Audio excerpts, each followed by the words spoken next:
हर्षित landmark, सपनों का घर जैसा आप चाहते हैं हम बनाते हैं। 1, 2 एवं 3 BHK ready position flats. Call 9827321321। Diwali से एक दिन पहले केंद्र सरकार ने पेट्रोल डीजल की कीमतों में बड़ी राहत दी है। सरकार ने पेट्रोल और डीजल पर एक्साइज ड्यूटी कम करने का ऐलान किया है। केंद्र सरकार ने पेट्रोल पर 5 रुपए और डीजल पर 10 रुपए एक्साइज ड्यूटी की कटौती की है। केंद्रीय वित्त मंत्रालय ने इस फैसले की जानकारी देते हुए राज्यों से भी वैट कम करने के लिए उपभोक्ताओं को राहत देने की अपील की है। कोरोना वैक्सीनेशन में तेजी लाने के लिए प्रधानमंत्री नरेंद्र मोदी ने हर घर दस्तक अभियान की शुरुआत की। इस अभियान के तहत वैक्सीनेशन टीम उन लोगों के घर तक जाएगी जिन्होंने वैक्सीन नहीं ली है। प्रधानमंत्री नरेंद्र मोदी ने आज वीडियो कॉन्फ्रेंसिंग के माध्यम से कम कोरोना वायरस टीकाकरण वाले जिलों के जिलाधिकारियों के साथ समीक्षा बैठक की। इस दौरान पीएम नरेंद्र मोदी ने जिलाधिकारियों को वैक्सीन की रफ्तार बढ़ाने के लिए टिप्स दिए। पीएम मोदी ने अफसरों से कहा कि आपके सामने एक बड़ी चुनौती लोगों के बीच अफवाहों और गलत जानकारी की है। असल समाधान लोगों को वैक्सीन के प्रति जागरूक करना है। आप इसके लिए धर्मगुरुओं की मदद ले सकते हैं। प्रधानमंत्री नरेंद्र मोदी सेना के जवानों के साथ दिवाली मनाएंगे। सूत्रों से मिली जानकारी के अनुसार कल दीपावली पर पीएम मोदी जम्मू के राजौरी जिले के नौशेरा में होंगे। प्रधानमंत्री के दौरे को लेकर में सुरक्षा के कड़े इंतजाम किए गए हैं। 5 नवंबर को प्रधानमंत्री नरेंद्र मोदी केदारनाथ दौरे पर जाएंगे, जिसको लेकर न सिर्फ शासन प्रशासन स्तर की तैयारियां की जा रही है बल्कि देवस्थानम बोर्ड ने भी अपने स्तर पर तैयारियां शुरू कर दी है। विश्व स्वास्थ्य संगठन ने स्वदेशी वैक्सीन को इमरजेंसी इस्तेमाल की मंजूरी दे दी है। दिवाली से एक दिन पहले WHO ने 18 साल से ऊपर के लोगों को कोवैक्सीन लगाने का अप्रूवल दे दिया है। बता दें कि कोवैक्सीन को ICMR और हैदराबाद की बायोटेक ने मिलकर बनाया है। कोवैक्सीन को मंजूरी मिलने के बाद केंद्रीय स्वास्थ्य मंत्री डॉक्टर मनसुख मंडाविया ने प्रधानमंत्री नरेंद्र मोदी की तारीफ की। उन्होंने कहा कि ये समर्थ नेतृत्व की निशानी है, देशवासियों के विश्वास की जुबानी है, ये आत्मनिर्भर भारत की दिवाली है। स्वास्थ्य मंत्री ने WHO का भी धन्यवाद किया है। भारत में वैक्सीन का काम तेजी से जारी है। देश में कोविड-19 वैक्सीनेशन का आंकड़ा 107.59 करोड़ के पार पहुंच गया है। देश में आज वैक्सीन की 27 लाख से अधिक डोज लगाई गई हैं। ये जानकारी स्वास्थ्य मंत्रालय ने दी है। बालाकोट एयर स्ट्राइक के हीरो रहे अभिनंदन वर्तमान को भारतीय वायुसेना का ग्रुप कैप्टन और रैंक में प्रमोट कर दिया गया है। ये पद भारतीय सेना के कर्नल के बराबर होता है। आपको बता दें कि अभिनंदन को पाकिस्तानी लड़ाकू विमान F-16 को मार गिराने के लिए शौर्य चक्र से सम्मानित किया गया है। सीएम शिवराज सिंह चौहान विदिशा के अटल बिहारी वाजपेयी शासकीय मेडिकल कॉलेज का निरीक्षण किए। उन्होंने कहा कि ये मेडिकल कॉलेज मेरा ड्रीम प्रोजेक्ट है। विदिशा को बहुत बड़ी सौगात मिली है। रेगाव में बीजेपी को मिली हार के बाद मैहर विधायक नारायण त्रिपाठी की नाराजगी सामने आई है। उन्होंने कहा कि विंध्य के मुद्दे पर बीजेपी की हार हुई है। नारायण त्रिपाठी ने कहा कि बीएसपी के प्रत्याशी के मैदान में नहीं होने से कांग्रेस को फायदा मिला। MP में होने वाले पंचायत चुनावों के मद्देनजर राज्य निर्वाचन आयोग ने निर्देश जारी किए। दरअसल एक ही जिले में और गृह जिले में जमे हुए पुलिस वालों के लिए निर्देश जारी किए गए हैं, जिसके तहत 4 साल की अवधि में लगातार 3 साल तक एक ही जगह पर पदस्थ पुलिस अधिकारियों की जानकारी मांगी गई है। इस आदेश के बाद पुलिस महकमे में चिंता का माहौल है। कयास लगाया जा रहा है कि जल्दी ट्रांसफर की प्रक्रिया शुरू हो सकती है। पंचायत चुनाव के मद्देनजर इन अधिकारियों को जल्दी दूसरे जिलों में ट्रांसफर किया जाएगा। तबादले के दायरे में आने वाले पुलिस अफसरों में SP, ASP, CSP, DSP और SDOP, TI स्तर के अधिकारी शामिल हैं।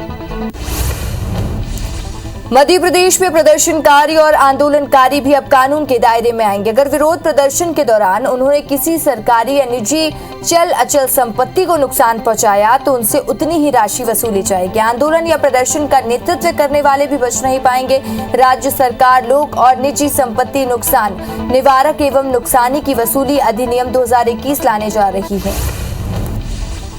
7 नवंबर से केंद्रीय मंत्री ज्योतिरादित्य सिंधिया ग्वालियर दौरे पर रहेंगे, जहां वो कई सामाजिक कार्यक्रमों में शामिल होंगे। साथ ही सिंधिया ग्वालियर टूरिज्म को लेकर अधिकारियों से साथ बैठक करेंगे। छत्तीसगढ़ बीजेपी दिवाली के ठीक बाद पुराने मुद्दों को लेकर सरकार को नए तरीके से घेरने की तैयारी में लगी हुई है। पुरंदेश्वरी 9 नवंबर को दिवाली मिलन कार्यक्रम में शामिल होने एक दिवसीय दौरे पर छत्तीसगढ़ आ रही हैं। इस दौरान वे सरकार को घेरने के लिए नई रणनीति बनाएंगी। मध्य प्रदेश में 12 फरवरी से 31 मार्च तक 10वीं और 12वीं बोर्ड की परीक्षाएं होंगी। इसके लिए माध्यमिक शिक्षा मंडल ने आदेश जारी कर दिया। बता दें कि पिछले सत्र 2020-21 में कोरोना की वजह से एग्जाम नहीं हो पाए थे। जशपुर के कडी में सरकारी राशन वितरण में गड़बड़ी का मामला सामने आया। यहां पिछले 3 महीने से गरीबों के राशन में कटौती की जा रही है। जिन कार्डधारियों को 35 किलो राशन मिलता है, उन्हें केवल 30 किलो ही दिया जा रहा है। वहीं मामला उजागर होने के बाद जनपद पंचायत सीईओ ने इंस्पेक्टर को जांच के आदेश दिए हैं।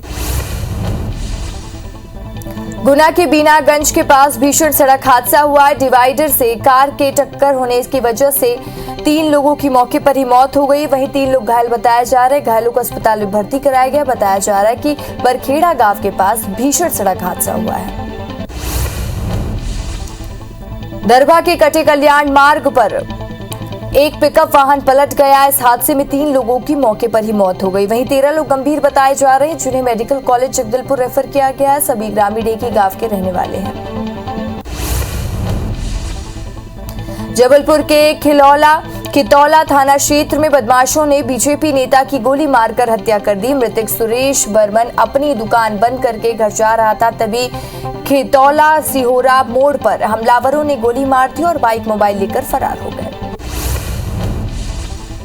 जबलपुर के ददरगवा पर एक सनकी पति ने पत्नी की कुल्हाड़ी से गला काटकर हत्या कर दी और फांसी लगाकर आत्महत्या कर ली। सूचना मिलते ही पुलिस मौके पर पहुंची और शव को पोस्टमार्टम के लिए भिजवाया। फिलहाल पुलिस मामले की जांच में जुटी है।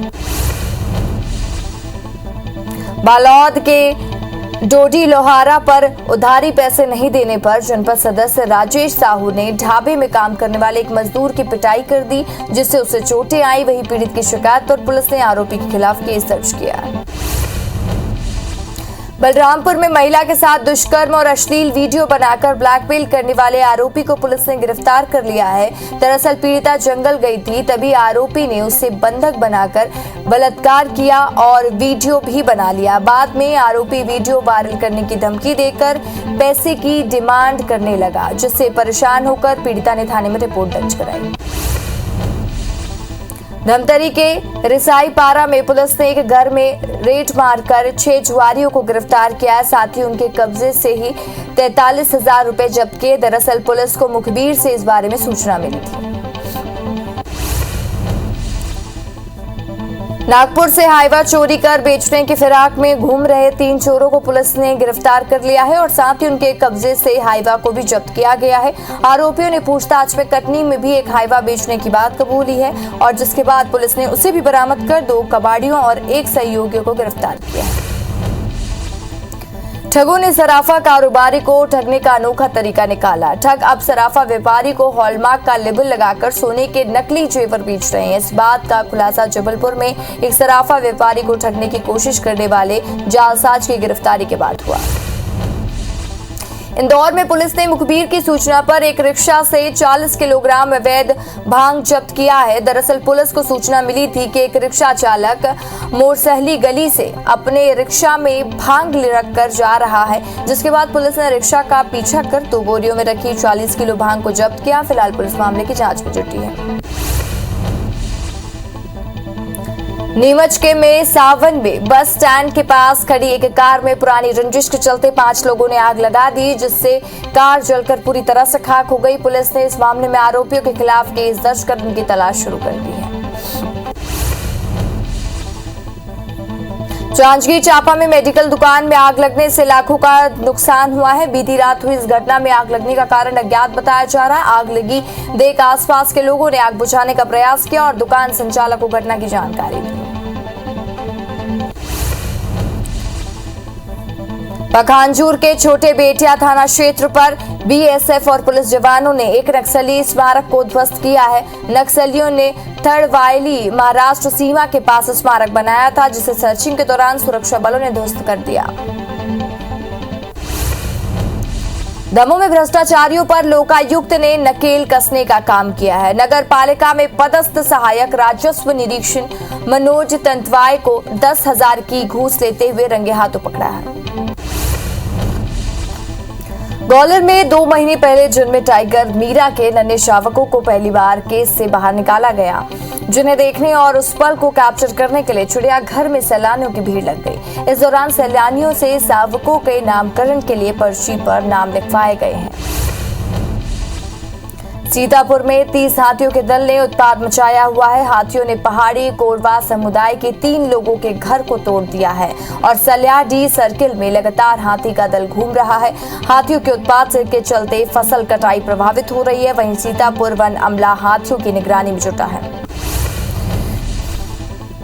मध्य प्रदेश के ग्वालियर में डेंगू के डराने वाले आंकड़े सामने आया। यहां 24 घंटे में 74 नए मरीज मिले हैं। बता दें कि ग्वालियर में इस साल 5 डेंगू पीड़ितों की मौत हो चुकी है। टीकमगढ़ में भारतीय खेल प्राधिकरण साई सेंटर के खिलाड़ियों ने अनोखे अंदाज में दिवाली का पर्व मनाया। खिलाड़ियों ने स्पॉट बॉल फील्ड के चारों तरफ 1100 दीप जलाकर ग्राउंड को रोशन कर दिया और एक दूसरे को मिठाई खिलाकर शुभकामनाएं दी।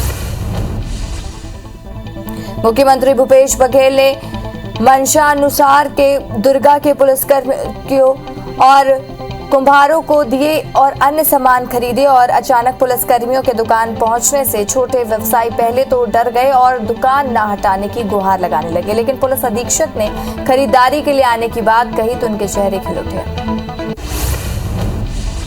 धनतेरस पर बाजार गुलजार रहा। भोपाल में ऑटोमोबाइल सेक्टर में करीब 150 करोड़ का कारोबार हुआ। 2000 4 पहिया, 2000 से अधिक के 2 पहिया वाहनों की बिक्री हुई और 60 करोड़ का इलेक्ट्रॉनिक्स कारोबार, 40 करोड़ का स्टील और तांबे के बर्तन का कारोबार हुआ। वहीं 120 करोड़ का ज्वेलर्स का कारोबार हुआ। वहीं 12 लोगों ने 1.25 लाख रुपए की चांदी से बनी हुई पूजा की थाली खरीदी।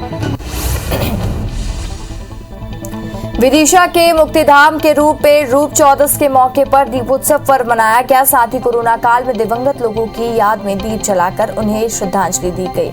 अनूठे आयोजन को मुक्तिधाम सेवा समिति आयोजित करती है।